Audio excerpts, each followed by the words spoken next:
En matière de relations clients, ça fait un certain nombre d'années qu'on voit que les exigences n'ont cessé de progresser au niveau des clients finaux, que ce soit les particuliers, mais aussi les entreprises. Une des constantes clés, c'est quand même que la rapidité de traitement a toujours besoin d'être plus rapide. On a fait des progrès considérables et on sent que cette course à la rapidité ne s'arrête pas et que si les gens n'arrivent pas à joindre rapidement, à être traités rapidement, il y a toujours des frustrations. Donc ça, c'est quand même un sujet. La digitalisation aide d'un certain point de vue à accélérer, mais on sent qu'il y a aussi besoin, de ce point de vue-là, de toujours être traité rapidement. Le deuxième sujet, c'est une attente aussi de personnalisation, mais pas juste au sens de me reconnaître comme étant moi, Vincent Placère, mais aussi d'être vraiment reconnu au sens de qu'est-ce que j'attends véritablement de la marque avec laquelle j'interagis. Et c'est sur cette partie-là que c'est le plus difficile.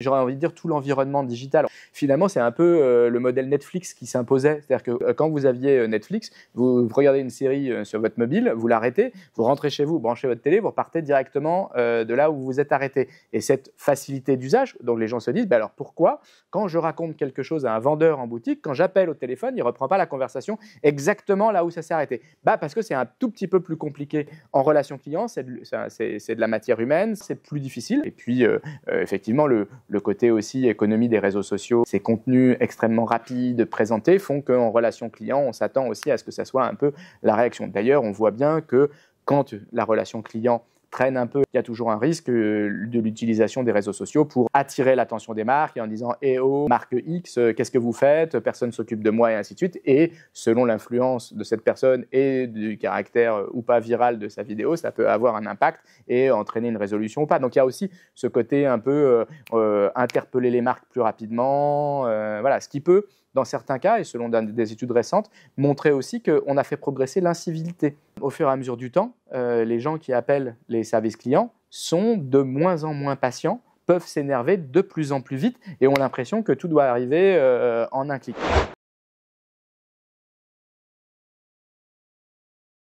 D'un côté, il ne faut pas surestimer l'impact de la génération Y et Z. Je pense que ce que j'évoquais sur l'impact des comportements Netflix, de tout ce qui peut arriver, touche un peu l'ensemble des générations. Mais c'est vrai que ça va se cristalliser quand même pas mal sur la génération Y et Z parce que tout simplement, ils ont baigné dedans depuis leur naissance, à la différence de certains dinosaures comme moi qui ont vu arriver ces technologies en cours de route. Donc forcément, ça a un impact un peu moins fort. Mais en même temps, c'est quelque chose de très ambivalent. On peut avoir dans la même génération des gens qui vont faire des déballages de produits Chine par centaines et de l'autre côté, des gens qui vont prôner une sobriété et le recyclage avec l'utilisation de Vinted dont on a vu le succès aussi. Les marques, justement, en fonction de leur positionnement, peuvent s'adresser à telle ou telle composante du point de ces parties. Et effectivement, on peut avoir simultanément le succès de Vinted et de Shein. N'enfermons pas la génération Y ou Z dans des cases trop restrictives, comme on aura souvent tendance à le faire. Je pense que comme toutes les générations, elle a des aspirations assez différentes. Elle est certes influencée par les technologies. Certains vont s'en servir pour attirer l'attention et mettre sur la place publique des sujets plus sociétaux, plus environnementaux. D'autres vont s'en servir pour une satisfaction effrénée de besoins individuels. Voilà.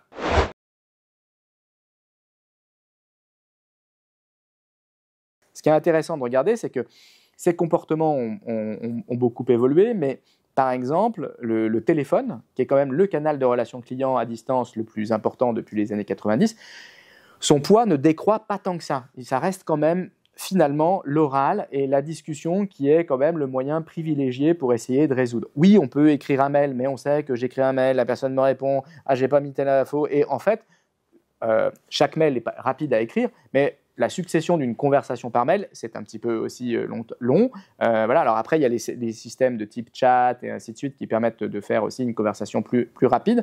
Mais là, on retrouve finalement plus les codes de l'oralité. Mais en fait, en tout cas, ce qui est préféré dans la relation client, c'est les canaux qu'on va dire synchrones, c'est-à-dire où il y a une interaction en direct et pas un ping-pong. Et donc, du coup, ça favorise, le téléphone pour la voix, effectivement, le chat, mais vraiment le chat live, voilà, où la personne, le conseiller peut répondre. Et après, les canaux dits asynchrones, qui vont être j'envoie un formulaire et ainsi de suite, sont moins privilégiés parce que justement, ils ralentissent un peu le point. Donc, beaucoup de marques ont très bien développé ces points. Et après, en fonction des segments de population adressés, on va avoir un panel de canaux plus ou moins large, c'est-à-dire que les marques très B2C vont descendre leurs canaux de relations clients jusqu'à WhatsApp, les réseaux sociaux et ce genre de choses. Les marques plus traditionnelles qui vont évoluer avec un secteur B2B vont proposer plutôt un mix de canaux assez traditionnels qui sont le téléphone, l'email principalement, et ça convient aux attentes des clients. Donc les marques jouent sur ce panel de canaux et essayent de travailler ce que j'évoquais tout à l'heure, cette omnicanalité, cette capacité avec des outils à comprendre le contexte et essayer d'être le plus pertinent possible et le plus vite, ce qui est un challenge.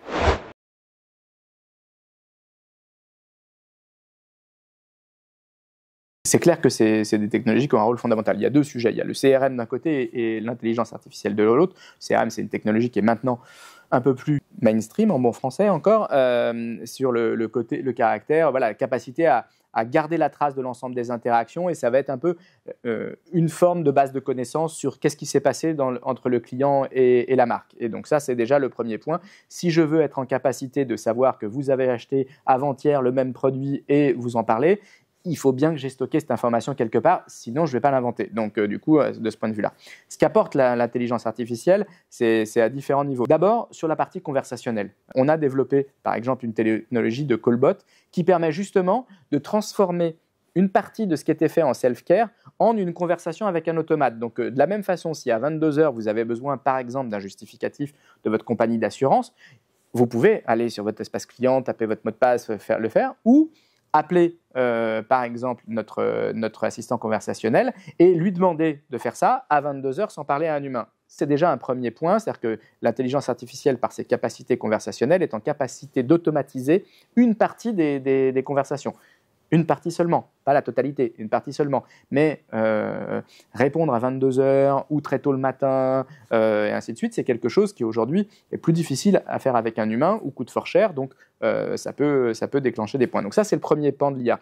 Après, il y a un autre aspect qui va être la capacité à aider nos conseillers à avoir des réponses de plus en plus qualitatives et de plus en plus pointues. Il faut savoir que le métier d'un conseiller, il y a encore 20 ans, c'était plutôt sa capacité à basculer entre différents écrans, en fait entre différents outils, parce qu'il devait, où en est votre commande, il devait regarder dans le CRM où était le client, aller chercher sa fiche sur un autre outil, aller se connecter à un troisième outil pour savoir quel transporteur, se connecter sur l'outil du transporteur et vérifier et donc tout ça en même temps qu'il vous parlait, et donc son métier c'était ça. Aujourd'hui, grâce à l'intelligence artificielle, on peut lui présenter cette information de manière plus rapide, de manière plus simple, et du coup il peut davantage se concentrer sur l'échange et de savoir quel est véritablement votre problème et comment il peut vous aider aujourd'hui. Et donc ça, c'est tout ce qu'on va avoir, le pan en fait de l'apport de connaissances en temps réel pendant la conversation. Et donc l'IA va être en capacité de suggérer un peu, de dire ah tiens, tu devrais peut-être dire ça, ah tiens, voilà, ça c'est la réponse à sa question, et ainsi de suite. Et c'est une aide.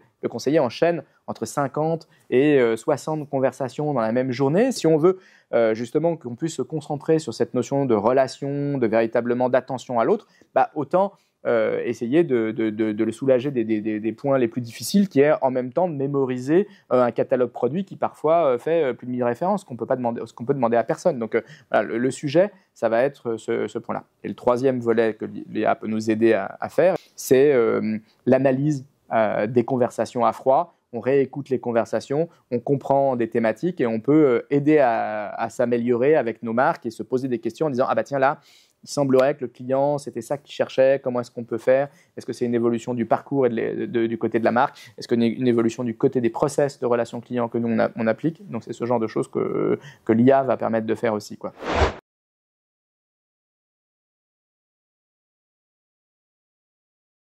L'idée, c'est de se dire, l'intelligence artificielle et les outils digitaux permettent de faire un certain nombre de choses simples, rapides, de manière tout à fait satisfaisante. Néanmoins, dans un certain nombre de contextes, on est tous, tout un chacun, content d'avoir l'altérité d'un humain qui nous répond et qui prend en compte notre situation. Et on sait qu'une machine, ça ne le fera pas pareil. Et donc, du coup, ce qu'il faut, c'est bien travailler cette complémentarité. Aujourd'hui, pour demander la confirmation d'un mot de passe pour se connecter à son espace client, 90% des gens, finalement, ne parlent qu'à notre callbot et s'en débrouillent tout seuls parce que c'est une tâche finalement simple. Déjà, eux se disent « mince, je l'ai perdu, je ne savais pas où c'était ». Voilà. Par contre, quand il s'agit de savoir où en est mon dossier, où en est mon remboursement, on va quand même avoir un certain nombre de spécificités, de cas particuliers. Alors moi, c'est parce que mon fils, ceci, nana, qui fait que discuter avec quelqu'un, c'est quand même encore plus satisfaisant. Donc il faut trouver cette articulation. Et moi, je pense que, comme je le disais, le métier de conseiller client, qui a toujours été un métier exigeant et pas forcément facile au jour le jour, on peut le libérer d'un certain nombre d'aspects qui ne sont pas les plus satisfaisants, comme rechercher des informations sur différents outils, tout en maintenant l'attention sur la conversation, pour qu'on puisse encore davantage aller vers l'empathie, vers traiter les situations, prendre peut-être aussi un peu plus de temps. Si on en automatise une partie, on pourrait peut-être aussi donner un petit peu plus de temps pour que l'échange vous donne une satisfaction plus forte en termes de dialogue avec la marque. Donc c'est tous des sujets qui vont pouvoir, et des curseurs qui vont pouvoir bouger dans les prochaines années.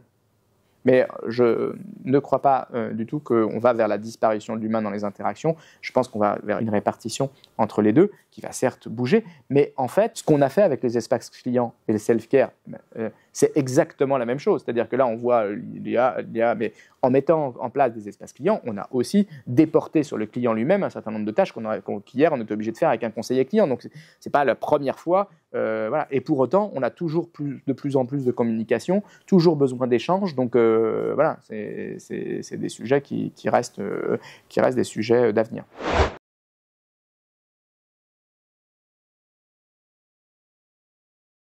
Déjà, l'externalisation, c'est un levier de flexibilité.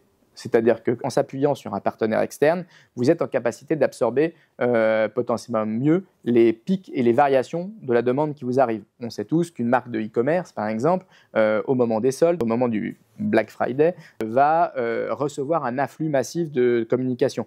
En s'étant appuyé sur un partenaire externe au long cours, qui a la capacité de mobiliser rapidement des ressources et ainsi de suite, elle est en bonne situation pour absorber ces chocs. Donc nous, on va être des facilitateurs de cette fluidité. Et ce qui va permettre aussi de dire l'expérience que vous avez en période hors solde et celle que vous avez pendant la période de pic est globalement la même.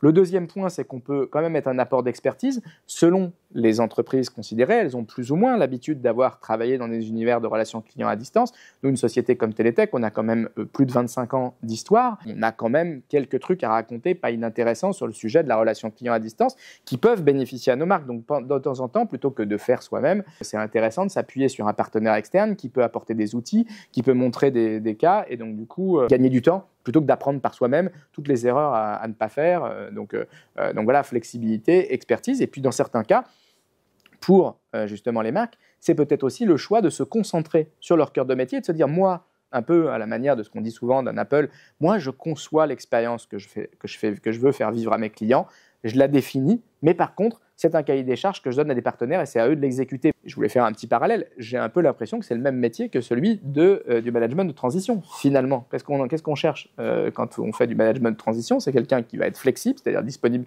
demain matin, qui va, en théorie, apporter un peu d'expertise. On ne cherche pas, en général, quelqu'un qui découvre le sujet pour la première fois. Et potentiellement, on se débarrasse peut-être d'un sujet qu'on ne veut pas traiter en interne parce qu'on se dit, finalement, sur cette question-là, c'est moins critique et je suis content de m'appuyer sur un externe parce que ce n'est pas mon job que de le faire, quoi. Je veux me concentrer sur un autre pan. Typiquement, la techno, c'est chez moi, et peut-être la finance, j'externalise, ou l'inverse, et ainsi de suite. Donc finalement, je trouve que le métier de l'externalisation de la relation client et le métier du management de transition ont certains parallèles ensemble.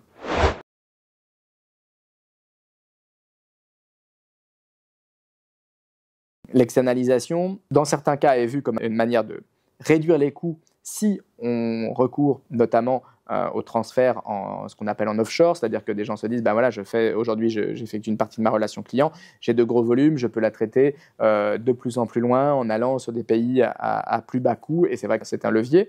Après, il faut voir que même en comparant une relation client effectuée depuis la France, il faut le comparer en interne aussi au coût de tout ce que c'est que d'accueillir quelqu'un, de lui offrir une position de travail, de lui offrir des jours de congés payés, de devoir le remplacer, et ainsi de suite. Et ça, finalement, quand vous externalisez, vous prenez juste le temps nécessaire à travailler pour vous.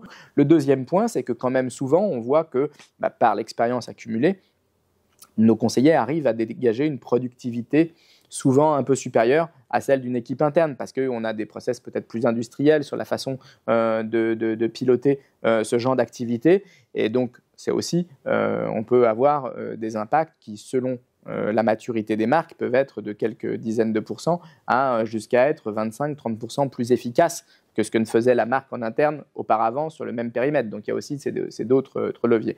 Après, je voudrais quand même pas qu'on s'en résume au sujet du coût. Comme je disais juste avant, je pense que l'externalisation, c'est aussi un facteur d'aller chercher de l'expérience, de l'expertise et de l'amélioration de son expérience client. Ce n'est pas qu'un débat de est-ce que ça coûtera plus cher ou moins cher.